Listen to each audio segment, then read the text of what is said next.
I think one of the things that we really start with is something that we share with Asia Society and have great respect for this institution, and that is, at this particular moment in the world, we need a narrative of what it means to be one world, a global world where everyone counts. And so to be connected to Asia Society, which stands for educating this country and others about a part of the world that is growing in importance all the time, means a great deal. So just thank you to the Asia Society, and Tom Nagorski, who's been a great partner, and Yoshia for making this happen. Would you guys just raise your hands, because you guys are amazing.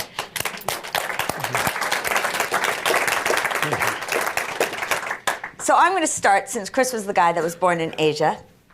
Chris. You were born in a village in Pakistan to missionary parents, and then you were raised in the Woodstock School, for people who are from India who know Woodstock, in Missouri in the Himalayas. In all seriousness, how did your childhood and those experiences influence the man that you would become and your vision for the world through TED? I certainly feel so grateful for that upbringing. It was just really a lucky thing, and it was lots of things. I mean, I loved Asia, Pakistan, Afghanistan, India, the food, the culture, but I think probably the most consequential thing was just growing up in a school. It was an international school with kids from 30 countries. I mean, if you could give a gift to any kid, I think that's a great gift to give, because it makes nationality kind of go invisible. I mean, you still fight with each other and have all the jealousies and whatever, but they're nothing to do with, race or nationality. They're just to do with different personalities and so forth. And so pretty much everyone who comes out of that school, ends up thinking of themselves as a global soul, in a sense. And I've really held that. And I mean, I don't think I would be doing TED today, for example, if it wasn't for that upbringing. And why? Well, because there's an idealism that comes, that kind of comes with that, I think. I mean, certainly my journey with TED has been to try and make it more global, among a few other things. But to me, I could be wrong, but they just feel very closely connected. And it's probably a big reason why I fell in love with you back in the day. Like I'm serious. That can't be part of where this interview goes. This is about global citizenship. We can talk about global citizenship, but when I hadn't met anyone who I certainly hadn't met many Americans who held the world so deep, inside them. So it definitely was. I mean, there were other things. You're deliberately sabotaging our interview. Do you want to talk about global citizenship instead? Yes, I do. So tell me something else about it. So now TED is really global, and I think it's. So now when I first started talking to you about tonight, your response was, well, TED doesn't do that much, specifically in Asia. But my experience in Asia, in Pakistan, in India, is not only literally millions of young people who watch the talks, but are doing TEDx's, and now you're doing something with Star TV, actually bringing TED Talks in Hindi to television. So talk a little bit about that journey as well, and what that's meant. No, so it's definitely been a delight to see that there is interest around the world in ideas. I mean, in a way, why wouldn't there be? Ideas are inherently universal. They don't know borders. We're more the same than we are different, I think. And so something that is a aha moment for someone in one part of the world often turns out to be an aha moment for people elsewhere. And yes, there are these passionate audiences in India, China, Pakistan, lots of countries around the world, and it led to this this TV series which hasn't yet happened but is about to happen. And if it happens, it will be probably the biggest thing that's ever happened to TED, just because of the numbers in India, and because of the way that this is being done. It's being done with Shah Rukh Khan, who, if you Google him, he's the world's biggest movie star. When he came to Vancouver... Most people here probably don't have to Google him. That's true. That's true.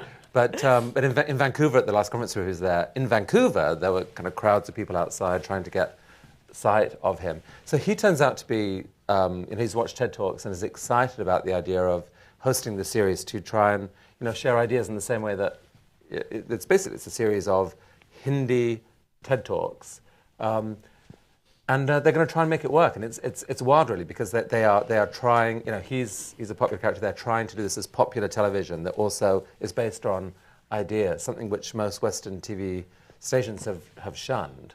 They think, the ideas of the sort of serious small audience part. But they're trying to do it. And if they're right, it'll be sort of 30 or 40 million people an episode, and frankly, thrilling to see. So that's recording in August and launching in September, and we'll see. But it may be a huge flop, but I hope not. And yes, that we don't ourselves do many events in Asia, but amazingly, young people do. They organize these TEDx events. I checked the numbers just before I came out, and there've been more than 1,000 TEDx events held in India, a couple hundred in Pakistan, 1,000 in China. And these are events. TEDx is a free license to people to organize your own event, take the financial risk yourself, organize the speaker program yourself, etc., book the venue and so forth. Under a sort of set of rules, and it's amazing what it's turned into and how much passion there is, and if you want to come back to this idea about the world being more connected than we think, how much of a common conversation there is between people who, if instead of focusing on past disputes and bitternesses, you focus on future possibility, suddenly the Pakistani TEDx organizers have a whole lot to say to the Indian TEDx organizers, and they really, they want to connect with each other. It's like watching your fellows in action. And so I find that aspect unbelievably thrilling, that the sort of the subtext of these, there are 10 TEDx events every day somewhere in the world, and it's becoming this global, connected community of people who want something different than the disputes of old. That part is exciting. Now I get to ask you something. Talk about Acumen. We heard a bit about it. It's among many other things, it's just a spectacular idea. What is the fundamental idea at the heart of Acumen? Well, thanks for that question. That was a really hard one. And many people in this room were part of building Acumen, so it's really been a community project, if you will, and I think community is at the heart of it. That in 2001, it was really clear, as Josette said, that markets were great at allocating resources and creating efficiencies, but too often overlooked the poor altogether or exploited the poor. And on the other hand, we'd seen top-down approaches to aid create dependency rather than what we understood and now understand much more, what human beings yearn for, which is human dignity, this idea that we have freedom, we have choice, we want to be seen, we want to solve our own problems. And so at the heart of Acumen was this idea of patient capital, that we could take philanthropy and invest long-term capital in those entrepreneurs who were going into areas where markets and government had failed the poor. Basic services, energy, agriculture, healthcare, housing, I'm missing one, energy, which is one of our biggest areas. And that if we stayed long enough and we provided a lot of management assistance and we measured the social impact, not just the financial change, the financing, that maybe we could disrupt overall systems. And some of you have been with us to India, Pakistan, East Africa on these trips.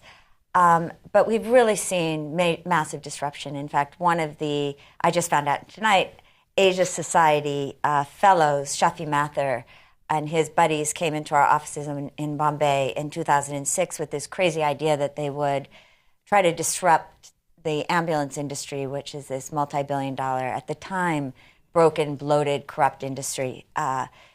You were much more likely to get to the hospital by calling a taxi than by calling an ambulance at the time. Long story short, we bought about 30% of their company. We've worked with them the whole time over these last 12 years. But today that company is the 5th largest ambulance company in the world, 8,000 employees, 3,000 ambulances, and last year took 6 million people to hospital. We have a whole way of measuring impact, and one of the things that we care very much about is income levels. And 75% of the people inside those ambulances live under the poverty line. And so when you think about 10 years going forward, it feels like a really long time. When you look at 10 years retrospectively, it goes like that. And to think that there's a whole population that 10 years ago didn't even imagine they were allowed to expect that an ambulance would show up, now not only has that expectation, but believes as well that they shouldn't, indeed, cannot pay a bribe. And that's possible. And so it's been an extraordinary journey through these 4 sectors. About 10 years ago, we realized, though, that it wasn't just about capital. And since then, on the capital side, we've invested about $100 million into 100 companies. Those companies have brought another $500 million into themselves, following on Acumen's investments, and have brought services to 200 million people. So we know that this approach works, but we're just getting started. But like I said, 10 years ago, we thought it's got to be more than investing in companies. We needed to invest in human talent. And so we started a fellows program to identify extraordinary leaders around the world with this idea of patient investing as well. So you take a country like Pakistan, which, like the United States, is incredibly fractured. People don't know each other. They think that they don't like each other based on race, religion, ethnicity, class, ideology. And we thought that if we could identify a diverse core year after year after year, in 20, 30 years, we will have a core of leaders across civil society, government, and private enterprise that would not only know each other, but would hold each other accountable. And so that's another big piece of the work that we do. It was so striking on that trip in India that several of us went on. I think it was last year. Was it last year or the year before? I have no idea. Anyway, I think it was last year. John was on it. But the power of the idea just hit home to me much more vividly on that trip, or at least of one piece of the idea. It's fashionable now for a lot of people talk about the power of just giving directly to the poor, and that why there can't be anything better than that because that gives them power directly. But when you actually did the math and looked at some of the interventions that Acumen was engaged in, it kind of told a different story. So one of the things that happened on that trip was we went to this, horrifying public maternal hospital where the poor could go and deliver a baby for free, but it was just a nightmarish situation there for a lot of the women. And if you were a philanthropist and you had $500,000 to spare, it would be very tempting to say, I'm going to fund lots of women to go and give birth in a private hospital instead, and I'm going to save them $50 off the cost of doing that so that they can afford to do it. And if you did that, you would give this amazing benefit to 10,000 women, and it feels beautiful. But if instead you invested in it in your hospital, LifeSpring Hospital, and it works, and scales, you end up, first of all, saving those women, giving them a service that's better than they would have got in the private hospitals for $50 less than the hospitals were paying anyway.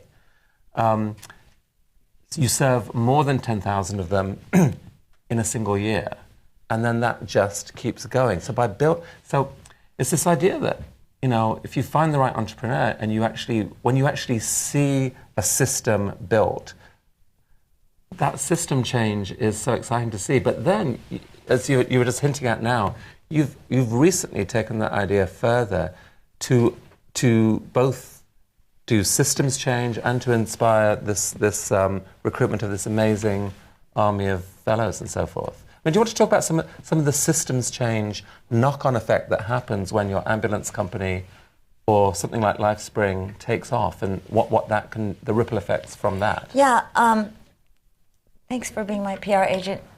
LifeSpring now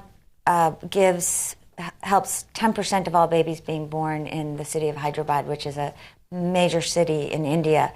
And so we're seeing the rest of the country really look at this as an example, but probably the best illustration of systems changes in the energy space, which is in Asia, in that we work with off-grid solar in Pakistan and India. But it was really East Africa. When you look at the continent of Africa, you've got 700 million people living off the grid, 133 years after Thomas Edison invented the light bulb, which is a pretty shocking situation that the world would allow that. It took us 10 years of patient capital investing, taking our philanthropy and investing in companies like D-Light, which started trying to understand how low-income people would make decisions as customers rather than, as Chris said, recipients of charity. And we took about $20 million of philanthropy, but we invested in these kinds of companies that have now brought electricity and light to over 70 million people. And through those 10 years, we learned a lot about how people make decisions. We watched the price of energy go down. We understood how batteries were changing. And we saw the advent of mobile banking, where now people could pay through their phones for their electricity in ways that they used to pay for kerosene. The whole game started to change for people who made $1 and $2 a day. And so having spent the philanthropic money, which we expect to get back and then reinvest in innovation, it allowed us then to take a much bigger bet. And we're raising a $100 million initiative where we'll invest much bigger amounts, $5 million investments in companies that are now growing. We've raised about $55 million toward that 100 and are focusing specifically on Kenya and Rwanda because we think those governments are really paying attention. And in the last 8 months, just 2 companies have brought electricity, not just light, full-on electricity to 1.3 million people. So the government is in conversation with us about the power of thinking of off-grid as a faster, cheaper, more effective way of bringing the rural poor electricity than this very cumbersome, expensive, and too often corrupt way of bringing electricity to people. So you're thinking of an entire systemic change. It wouldn't have been possible without the first 10 years of experimentation with philanthropy, which should be the biggest risk capital that we have, and it's too often we see the least amount of risk. And that's what's been so exciting. Can we take that from energy and move it into healthcare? With ambulances, it's already now going around the world as a model, with housing in Pakistan seeing the same. But it's been so thrilling. And talk a bit more about these amazing fellows that you recruit them, you work some kind of weird magic voodoo stuff on them, and then they become these, I went to a fellows retreat a couple months ago, and it was this extraordinary experience. Like, if you could imagine what you would want, like if you were basically a globalist at heart, and you could imagine what heaven would look like. Like these kids were on fire. It was amazing to see the dancing and the love and the brilliance. What is the secret sauce here, and what's the dream? I think the dream is their dream. I think it's actually our dream that there's a group of, not just a group. There's a global community of souls that are looking for each other in the world, that truly believe in the language of possibility, that we really are created equal, that we can think about capitalism means not as an end, that are fighting the status quo, and as a result are really lonely. They are often isolated in their communities because they are trying to change those communities, and they are beautiful. We've got some in the room tonight. And what's been so amazing to us is that we're finding them not only in those who went to Oxford and Harvard, but those from Dir in the Fateh areas of Pakistan, or those from the scavenger caste who John got to spend time with, and from India. And the idea is to get them to see each other, to see each other's humanity, and also to give each other power and a life force to enable them to do more. We have 400 from all around the world, and as Chris said, we brought them all together, and it was quite nerve-wracking. Could you bring not only Sunnis and Shias and Hindus and Baha'i and Ahmadis and atheists and, just pick your category and realize that we all have so many of them inside, and could you have hard conversations about Kashmir or Nagaland or just overall relationships between Pakistan and India. And while we thought there would be friction, and there certainly was, it was done in this way that gave you great hope that the world could change. And we actually have we have a little video of just one of those fellows. Oh, brilliant. Just one. It's 2 minutes long. It's a woman named Shamim Akhtar. She was born in a village, Mirdprakas, not so far from where Chris was born, in southern Sindh. And, you'll see her story. A room full of boys. A girl child, hardly 9 or 10 years old, is sitting in center, surrounded by books. There is no girls' school in her village. But her uncle, a university graduate, he wanted to give her an opportunity to see the world, be part of the society.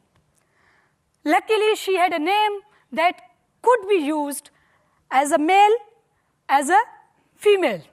So he saw a chance to change her course of life. He decided to raise her like a male. She is given get-up of boys. She is allowed to go outside of home to get education in a boys' school. She is free, she is confident.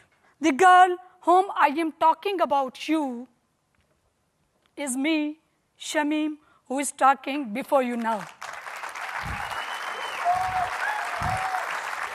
Today, not a single girl out of school in my village. But somewhere in my heart, I know my village needs further changings. At the end of this year, I would have completed my PhD, and that will allow me to gain a managerial position in government school system.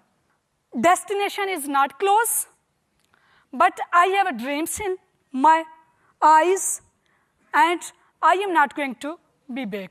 Thank you.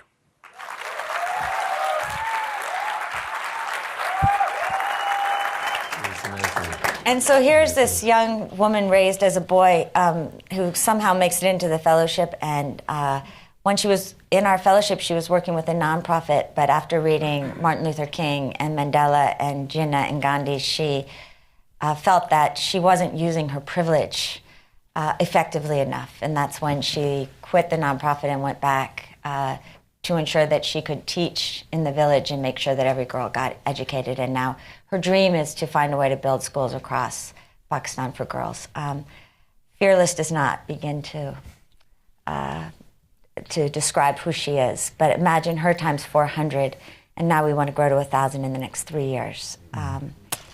So we're truly getting started. But I have a question for you, and then we're going to... All right.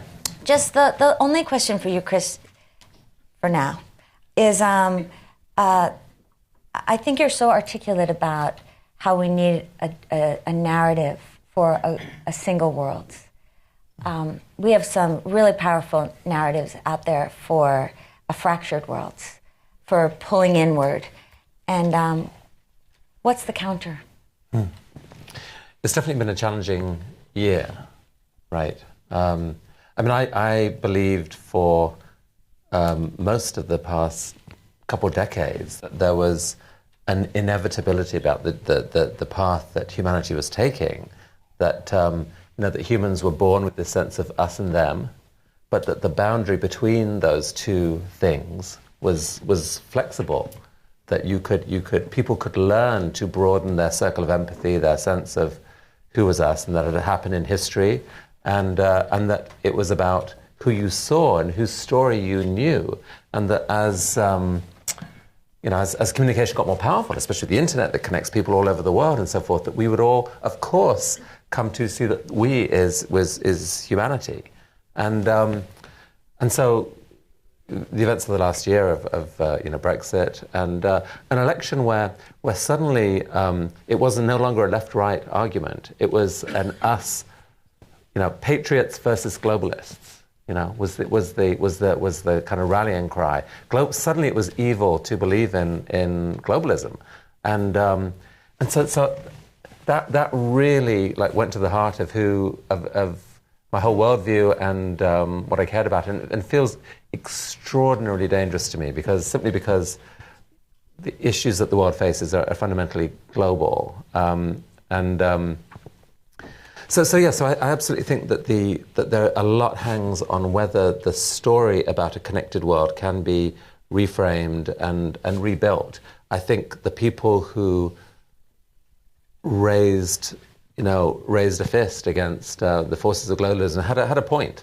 That there was extreme damage done to many parts of the developed world by the sort of the direct connections to the places we love, India, China, and so forth, that literally piped away employment and so forth. It's a complicated story, but there were reasons for people to be angry. And I guess part of the key is to rethinking globalism to me, and I don't remotely know the full story here, but it's to come away from the things that defined globalism in the past, these sort of big, faceless, global capitalist forces around the unstoppable movement of capital and so forth globally, and the faceless global elites, and come back to telling a story about people, and about the fact that actually when any two humans, wherever they are in the world, if they know each other's story, can believe in each other, understand each other, feel each other's needs, learn from each other, get joy and delight from each other.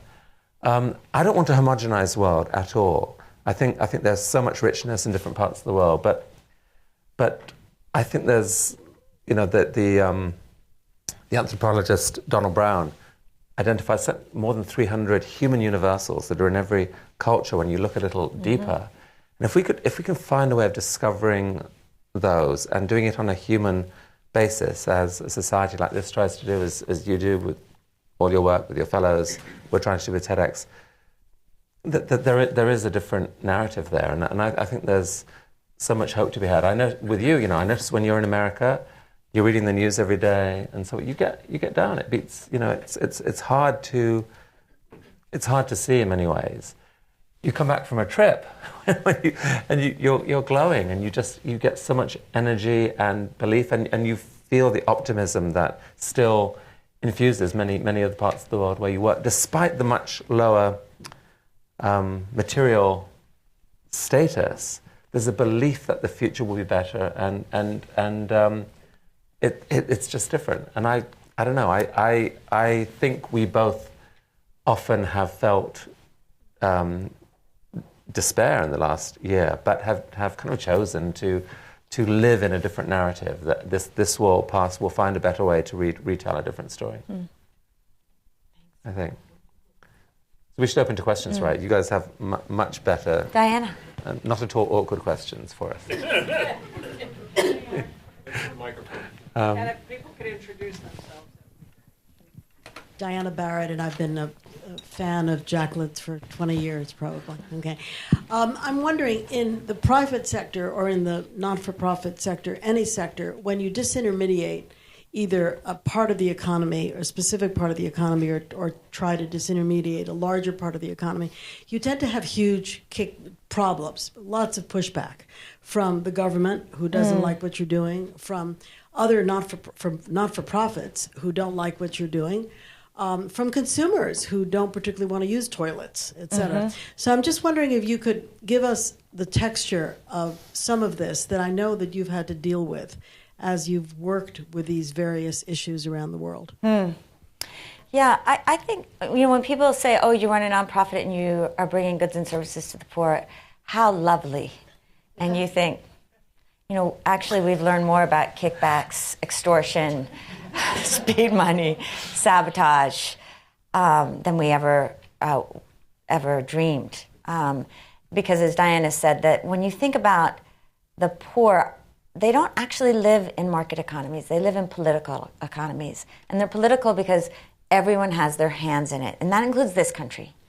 But in the countries that we're talking about today, it's not only the government and the charities and the private mafias, but it's the religious leaders and it's the mothers-in-laws that are vested in keeping in the world the way things are. So you look at when we first tried to build the first private rural water company, the elite said selling water to the poor is an abuse. It's unethical. The poor said water comes from God. Why should we pay for it? Government said we'll provide it for free, even though 600 million Indians have no access to it. And it was a nightmare to get started. But today, Water Health, brings water. This year it'll actually crest profitability to 8 million people a day. It's possible. But the reason you need the patient capital is not only the experimentation and the failure, it is the fighting of the status quo and understanding what that means. And hopefully we're getting better at it. And having more powerful networks around us enables that. But you would think that if you found a service and you could deliver it in a way that actually enabled the poor to have access, everybody would be celebrating it. But in fact, that's not what you find.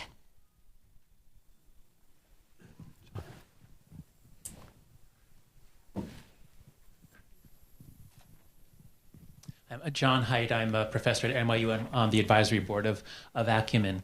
So I was reading in, maybe it was The Economist or something this morning, about how somebody had pointed out that Britain and America have sort of fallen the hardest for nationalism and had the strangest political years, in part because they embraced most firmly a kind of capitalism going back to Reagan and Thatcher that was very dynamic, but that quickly led to massive inequality, had all sorts of problems that we're now suffering from. So I'm wondering whether either of you, in what you've seen around the world, are there countries that are doing it better, or what would a better form of capitalism look like? One that brought people more dignity, one that distributed things. I mean, and what I love about both of you is that you're not pie in the sky, anti-capitalist do-gooders. You really understand the power of markets to lift people up. So if you could either wave a magic wand or point to good examples, what should capitalism look like in the future? John Haidt, we can always count on you.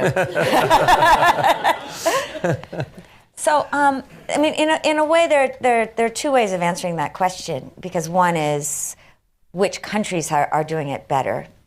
Having just spent the week in Norway, Sweden, we can talk about the role of government and the role of the private sector. But I would say that the biggest insight for us at Acumen is if we could find a way to start with understanding the problem and then determining the kind of capital needed to solve that problem, we would find the kind of capitalism that works for all of us. And so what's been fascinating with this off-grid work, in many ways it's much more, you could say it's a traditional capitalist system. Now that we've actually understood what it takes to enable the poor to make their own decisions. But what we're now measuring is not only how much more effective and inexpensive it is to deliver electricity to the poor. It's $150 versus $1,000 to extend the grid. And to extend the grid takes from 9 years to never. And we've gotten 1 million people in 8 months. But important to us at Acumen, because we're not ideological, is to say to government and to the private sector, ultimately, this is why we have to stop throwing billions and billions and billions of dollars into the government system. But at the same time, government is subsidizing the wealthy and the middle class at X, and now expecting the poor, rural, to do this with no subsidy whatsoever. And could we have a conversation about what a good society looks like? And we know that there is no platform for an economy's development like electricity, like energy. And so as a society, can we make a decision about what it will actually take to get electricity to every single household? Those conversations are being lost all around the world. And for us, disrupting capitalism is bringing in those kinds of conversations, because I actually believe it's neither the right nor the left anymore, but most of us live in the radical center that wants to find a good society where we have basic services, where every child has an education, where we know that every human being gets access to basic health services. This is stuff we can all agree on. But if we could be more deliberate about recognizing where markets work and where they fail, and then enabling those of us who have means to enable those who don't to have access, we could solve all these problems. Yeah, I think that's right. I think you could argue, John, that the worst thing that happened to capitalism was that it kind of decisively won the battle against communism and then got kind of elevated to divine status, a religion where, there was no better idea. It was the end of history. And so the market would solve every problem if you just gave it time. And Adam Smith would never have argued that. It's, that there's markets are unbelievably powerful, mainly perhaps because they have this built-in listening device. Every customer and consumer is another data point, and it automatically, you can self-regulate in certain circumstances. But there's numerous circumstances where capitalism goes horribly wrong. It doesn't, monopoly, it goes wrong with all kinds of complex situations. It can crash. And when it comes to serving the very poorest, it doesn't work. So the best way to make capitalism great is to believe that it isn't perfect, I think, and to start just seriously, mapping out when doesn't it work. And one of the ways clearly where it doesn't work, at least not for everyone, is when you have a bunch of rich countries here and a bunch of poor countries here, and suddenly you connect the two together and allow rapid flow of everything. That actually, in one way, did work brilliantly. That net worth of the world rose spectacularly. Far more people gained from it than lost. But the people who lost were powerful and angry, and they're biting back hard. And it's probably more... So one obvious, like if you could replay the last few years, probably it would have been wise to build in a bit more friction and just slow things down, not have completely open trade, just take it more steadily. Going forward, as you look to the huge turbulence that's coming with automation, you could possibly apply some of the same principles. I mean, Bill Gates has proposed something like this, before all the robots come and take our jobs, tax that a bit on the way in to just slow it down and create funding to retrain people and so forth. So I think marrying the needs of humans who do not behave like perfect software agents, they're very quirky, they get angry when things are taken away from them, etc., etc. There just needs to be a much more realistic view about capitalism's strengths and weaknesses. Question. Anne Heller. Oh, hi. Oh, I'll sorry, give you the mic in a moment. You? Yeah. Okay. I'm Nina Tandon. I run a small company where many times people think we are social entrepreneurs because our timeline is so long. And Jacqueline talks a lot about patient capital, and Chris about ideas worth spreading. And I get this sense that there's this confluence, this almost intersection between the big ideas that require patience and the urgency of the vehicles of the fellows and entrepreneurs that both of you nurture. And so I'd love to hear both of you say a little bit about how you choose the vehicles of these entrepreneurs to support. I would imagine that there must be an intersection between the urgency that they feel and the conditions of the ecosystem that you describe that would help them flourish. Can you talk a little bit about that? Why don't you go first this time? I mean, probably the most consequential decisions we make is just around which ideas in any one moment to give a platform to. We get probably 25,000 pitches a year from the website and from elsewhere, and only probably less than 100 of those actually end up on the main stage. So that's a very harsh filter. We have no secret sauce here. We've stepped up. We've grown the curation team. We have the research team, and I guess at any one time we're just trying to ask as many wise people as we can, what's actually happening in the world right now? What are the underreported trends, possibilities, technologies that are going to shape the future, and who has a clue about them? Who can explain them so that we can get ready? But there's really no secret sources. It's mostly just human judgment about trying to find the right mix of people to prioritize. And for us, I mean, Nina, you would be one of these kinds of people. In our manifesto, we talk about patience and kindness, resilience and grit, a hard-edged hope. Probably the most important word is grit, because we know that we need to find people who are willing to work for 30 years to try to change a system, and you can see it in their eyes. But we need the patience and kindness because we're going to be married to them for the next at least 10, but maybe 30. And so they need to have a sense of humor. They need to know how to work with other people. There needs to be an openness. And when you see them together, that's when you see change really being made. That they've got the imagination that... I think we so often talk about empathy. But when we talk about moral imagination at Acumen, it's more than empathy. Empathy is not enough. Empathy can actually turn into pity.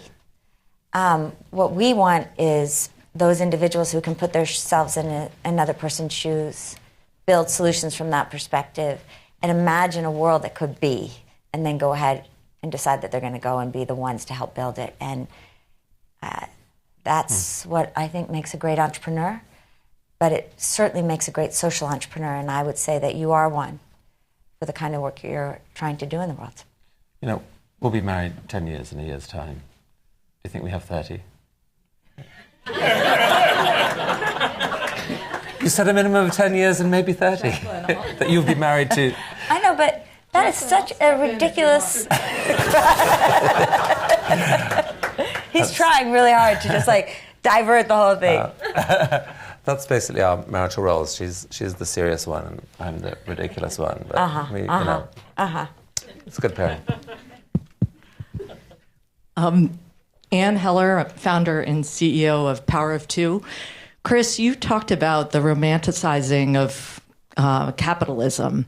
And Jacqueline and I went to business school together and graduated 25 years ago. And that's when I first noticed not only the romanticizing of capitalism, but the complete denigration of government. And at the time, it was part of the whole package. And I think we have, it's come to roost. And you also talked about the automation and the unbelievable change that's happening in our country, in the world. But we need someone to set the rules. Our rules for our economy were set in 1930, right, at a very different time. So how do we, as a country that so respects government and does not respect government, when we need government to do its basic function, because capitalism in this country works very well, with the exceptions that you pointed out. But how do we, with the leaders in our country, really coming from the private sector and not understanding government? First of all, I guess, do you agree? And if so, how do we change that? How do we change that narrative?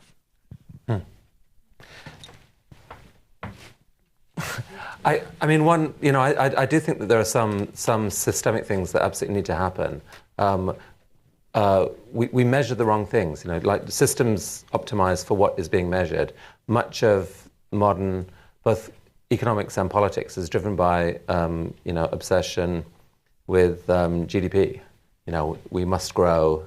What we're measuring there, just anyone who dives into it, you immediately see it makes no sense. So if we could somehow start measuring a more, like a social progress index or one of the other candidates that are out there that measure what people actually care about and need, then market systems could be optimized, designed to push in that direction.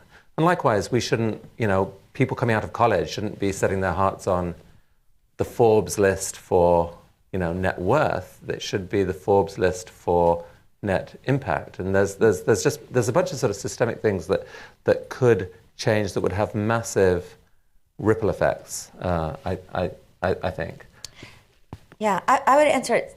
I agree with what Chris said, but knowing the work that you do, Anne, which is also so important, I think that we're not having a conversation with each other in this country.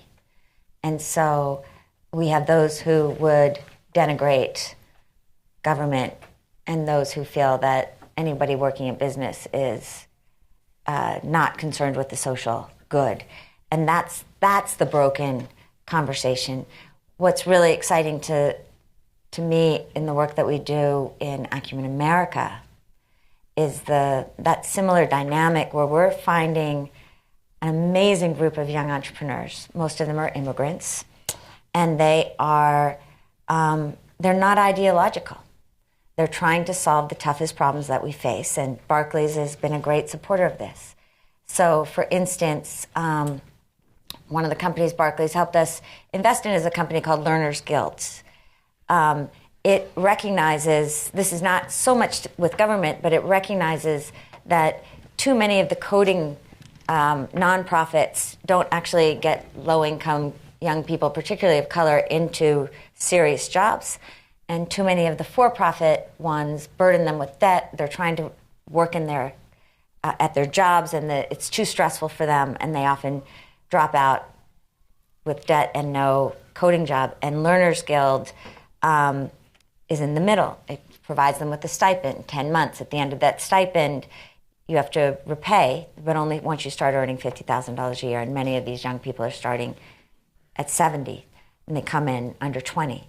In healthcare, where we're having a completely nonsensical battle, not recognizing that we all know the health system still isn't fully functional, but the conversations that we're having are diverting us from the real conversation that's needed.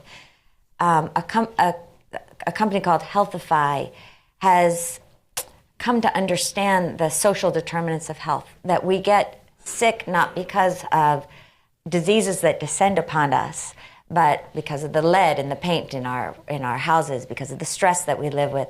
That the social welfare system sees not a single human being, but we start with the institutions. So Healthify is a tech platform started by a 25-year-old Kashmiri immigrant that allows welfare, social service officers to see every welfare recipient as a full human being. And when they go to the doctor and they find out this person might have asthma or diabetes, will go to the housing person because they can figure it all out on the platform and take care of the other pieces of their lives that matter. And they are saving not only Obamacare but also United Healthcare so much money that they're building revenue flows that are enabling them as a company to be quite profitable. It allows a conversation to say, here's where government works, here's where government is limited, can we pull these two together? Again, for the outcome that we all care about, which is healthier people, less money, a better world. And that's a conversation that's missing. And so I actually think that there are many ways to do it. Our way is to recognize that the only companies that we've seen that have scaled in education and health partner with government. But they do so in ways that use the efficiency of the marketplace. And we cannot keep looking at each other through ideological eyes and as enemies, but that we will not solve these problems without respect for each other.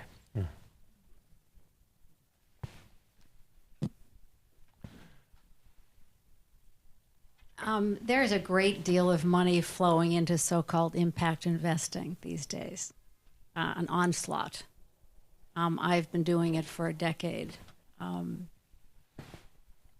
And I just today looked at a fund, $2 billion that TPG is doing in this space. So I'm curious as to how that you think affects you in some of these markets. Because TPG's fund is 60% abroad. India is a top place it wants to be. And the numbers are massive that are going into the space. That's just one fund that's $2 billion, but there's hundreds of millions. And much of it will be deployed poorly, I presume. So many of those investments are at the size of $5 million, as you're looking at now. So I'm just curious as to how you think that will affect you, or how you see the whole space. It's a great question. I started a microfinance organization in 1986, which was still at the beginning of the microfinance movement. And I feel that impact investing is in a similar moment in time, where you've got a rubric that is so large that it includes DBL, which is investing in Tesla, where there is no trade-off between impact and financial returns, and Acumen, which is going to Bahawalpur, Pakistan, to work with bonded farmers who make $2 a day to try to enable them to get access to financing and markets. It's a very different kind of investing. And we haven't had the rubric nor the segmentation that allows us to understand what each of these different categories is doing. And what we're trying to do in response to that is measure impact in a way that is as equally as rigorous as you would measure the financial returns. And so Chris talked about the market as a listening device. Where the market often fails is when it comes to the poor. And so what we're now doing is using the technology of cell phones to essentially text thousands of customers simultaneously. And we are able to deduce from the questions that we ask them, and we get like a 90% response rate. How much income do they earn? How is their income changing? But also many of the qualitative changes in their lives. So if we sell them solar energy, how long does it take you to displace kerosene? So then we can deduce carbon offset. We can ask them about how much more time they get at night. We know you get people electricity 2.5 hours more of awake time. We know that what's happening with their children. We know that in Pakistan, where it's 50 degrees in summer, you better have a fan connected to your solar unit if you're going to sell electricity. In Kenya, it doesn't matter. In fact, fans are completely useless for most people. So we are now understanding that for Acumen, 65% of all of the customers of our companies earn under the poverty line. That puts us in a very different category. And the kind of investor for Acumen in the early stage is a philanthropist, because we are trying to build markets where they have never existed. When it comes to something like the off-grid energy, we think that there could be real returns. But we also are creating carry for the manager based not only on a 6% hurdle rate, but also based on the number of people who are getting access to energy and the idea that 50% of them will make under the poverty line. We're looking at carbon offset as well. And I think that all Acumen can do is what it knows is right. And then we need to be a megaphone for this idea that we can use capitalism means to solve the toughest problems that we face as a world, but only if we are willing to embrace nuance. We cannot see it as the end in and of itself and then slap the name of impact on, because then it just becomes too easy. Yeah, I just want to add something to this, having observed you in action for the last 14 years, actually. But like this, 10. We might be almost married 10, but 14. Hanging out together. Exactly. And anyway, there's a whole backstory. I think it's incredible that more people want to invest for impact. It's largely really good, but there is a danger to it because of some of the ambiguity around it. And my lens on this is watching you spending so much of your time going out trying to fundraise and traveling the world and the exhaustion that comes with that and so forth. And the trap is that when it comes to the very poor, it's really hard to start a company that makes money. By and large, that doesn't It just doesn't happen. There are a few cases where it has happened, like cell phones. People, because of the huge desire of everyone for that technology, cell phone companies that went to rural areas eventually made a lot of money. By and large, that doesn't happen. And so most impact funds that come in and say, hey, we don't need philanthropy. You don't have to invest with philanthropic dollars. Give us your money. We're going to make you money back. Most of those funds, it seems to me, fall into a trap of either the companies they invest in push up market to middle class and higher, and they kind of have impact, but not really for the very poor, or they fail. But I mean, they still promise, that you can go in and make a promise, and it's only 10 years later that you fail. So from the point of view of someone trying to raise philanthropic money for patient capital investing, it actually becomes competitive to that, and money can be siphoned away from that, arguably on slightly rose-tinted glasses. It's my personal opinion. I know you wouldn't often say that, but that's my belief. And so it's like the question I would ask about someone putting money into an impact fund is, one, what is the real evidence that this is impact for the poorest, those who actually need it most? And do you have rules in place that will limit your investment to companies that are absolutely focused obsessively on the poor? And if you are focused on that, really, what is the proof? What is your track record of building companies in that sector that have actually delivered money? Are you sure? And is your capital patient enough to take the risk early on when the solutions aren't necessarily there yet for the Indeed, and some for-profit money is willing to be patient, but not that much. Mostly it's not. Barbara. So, I disagree. I disagree because somebody has to. So I'm at Barclays, and I know the TPG fund, and I know a lot of the funds, and I know where the money is coming from. And I think what we're missing, but I think it's interesting because you're actually talking about a market right now, and it's a market for funds, right? And so the pie is getting bigger. One of the only ways in which money, you want to be able to touch the very poor. The way we segment our funds, and that's why we absolutely know what we're good at and what we're not good at. That's why we went with the best right there, your wife, and around development of issues we care about. So there's certain things in capital where the return is the metric of the number of people that you're helping. Right? That's a philanthropy model. Then there are things that you do that are in partnership where there's a minimum return, which is you get your money back so you can reinvest it and recycle it. And then there are levels above that you can create in tier capital, risk capital, equity capital, that is a philanthropy capital. So I think to think about it with cynicism is potentially a mistake. I think your world gets bigger. I'm glad you said that, actually. I agree with you. But that's where I started with DBL. We need it all. And in fact, what's amazing to me right now is we're looking at a smallholder fund, which is all layered capital, where we've got grant capital, we've got first loss capital, we've got investor capital, low returns capital, and you're starting to see an appetite as this field gets more sophisticated.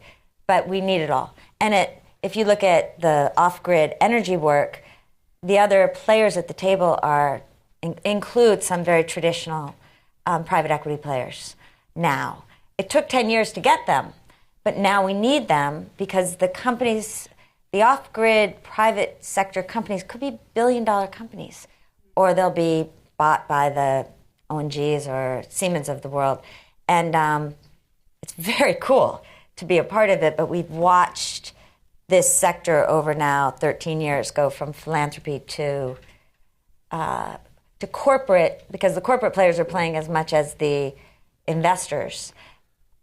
But we don't have that. What I was trying to say is we don't yet have the sophistication to segment the marketplace. But I really appreciate that you said that.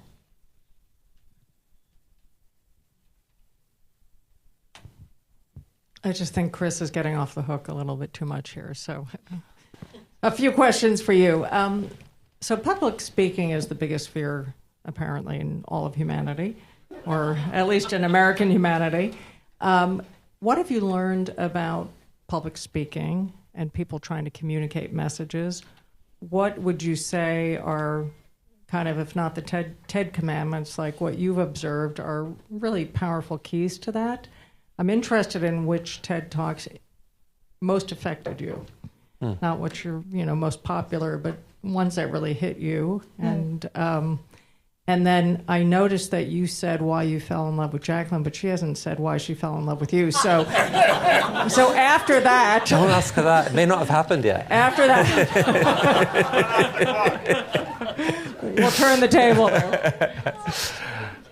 I think technically public speaking is not the deepest fear, but it's the most widely offered fear when in surveys. I think technically, if given the choice between speaking in front of people or going face to face with the cobra, people would just about stagger onto stage. But it is the fear that people volunteer. It's deep. And it's because people are worried about reputation, and a lot of people really do struggle with it. I think the biggest, like in terms of a TED Talk, the two single most important pieces of advice you probably give to people. One is just think of this as a gift. So many speakers come to the stage with their own agenda. If you can think of what you're doing as you've got this chance to actually give people something, an idea, you actually get to rebuild a pattern that is in your mind that has changed who you are in other people's minds, that may impact them for weeks, months, years to come. That is a gift. And so focus on that and how you can actually be successful at doing that. And a key way to be successful is to say less. You've got a time limit. Don't cram lots of stuff into it. Try and pick one thing, one through line. Focus on that, strip away the other stuff, and then go into that in enough depth to make it matter. So why does this issue matter to me? Why should it matter to you? Why is it a problem? And then build an idea from that as to how you might tackle it. So those would be the two biggest things. And beyond that, I hate any sort of sense of a formula to a talk. I think what you want is a world where there's thousands of different ways to communicate. You should speak in the way that feels natural and right to you, that is authentically you, and don't try and copy someone else. Would be the main things. And your favorite? Probably the ones that was most impact on me was the talk that Jacqueline gave at my first TED, because it kind of got me interested in the idea of acumen and water and things like that. But also in Jacqueline, and 4 years later, I tried to ask her on a date. It was completely unsuccessful, but.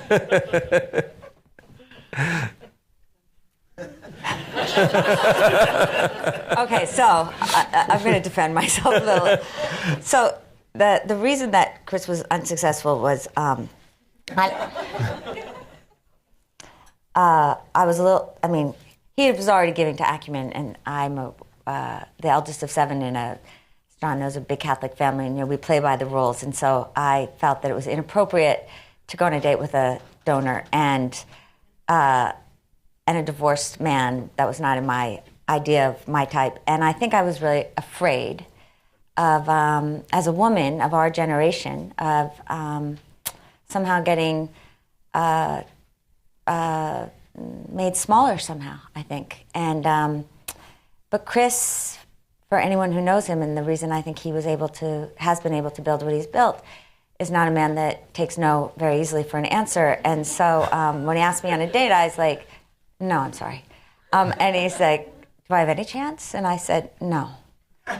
And he's like, would you give me a 2% chance? And I said, I'm sorry, no. And he was like, you're supposed to be this big humanitarian and you would never give another person a 2% chance? So, a couple months later, I get a call, and he's like, Katie said, I've been thinking about it, and I think it's time to move Ted to New York. I was like, what? And he's like, well, I've been doing the math, and if you were only giving me a 2% chance and you travel 50% of the time, that just takes my chances to 1. And I can't live with that, so I'm moving Ted to New York. And I was like, this guy is crazy. And so, but there was a part of me that thought, that's kind of cool. And then he came, and I was still frightened. And Chris and I went on a couple of dates, like 6 months later, after I'd gotten the board chair's permission to go on a date with him, which he thought was a little much. And I tried to explain to Chris why he was not my type. And he, in his inimitable fashion, kind of leaned back and he said, no, I actually find that very good news. I said, really? And he said, well, let's face it, you're 42 years old, and I'm just not thinking your type has worked very well for you.